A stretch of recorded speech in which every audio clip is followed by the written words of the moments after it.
When making a manga in a weekly magazine, mangaka will often need to come up with their stories on the fly.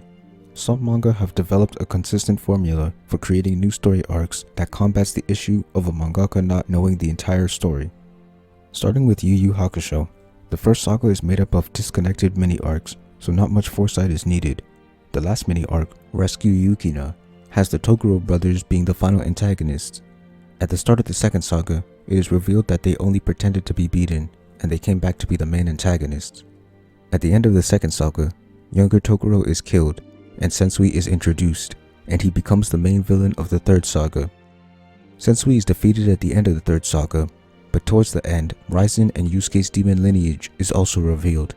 So now, the fourth saga also introduces Yomi and Mukuro's connection to Kurama and Hiei, and the three kings are the main villains of the saga.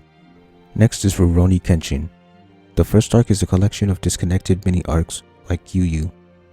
The second arc introduces Saito, Shishio, and his Juppon Garena. Saito becomes an ally, and the villains are defeated by the end of the arc. The third arc introduces Kenshin's past, a new antagonist connected to that past, and the six comrades. A member of the Juppon Garena is revealed to be part of the six comrades. By the end of this arc, Anishi, the new antagonist, and his six comrades are defeated. Last is Bleach. Bleach's first arc is a collection of disconnected mini-arcs dealing with hollows. It ends with the introduction of more Shinigami in the Soul Society. The second arc has the Shinigami as the antagonists. At the end, the Aizen plot twist happens, making him the main antagonist of the next arc. The third arc has Aizen and the newly introduced Arrancars as antagonists. Aizen is defeated at the end. The fourth arc has the newly introduced Fullbringers as the villains, and they are defeated in the same arc.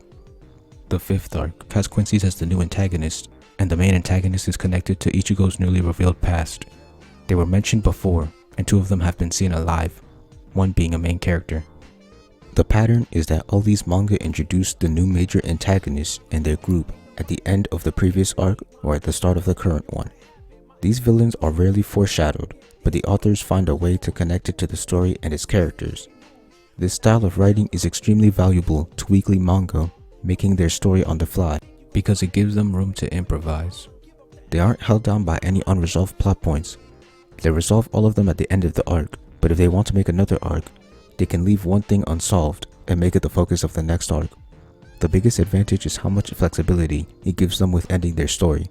Since the current arc ends with most to all plot threads tied up, the story could end or continue, and it's fully in the mangaka's control. For Yu Yu, the story could have ended after the Dark Tournament or after the Three Kings saga, and the anime did the latter.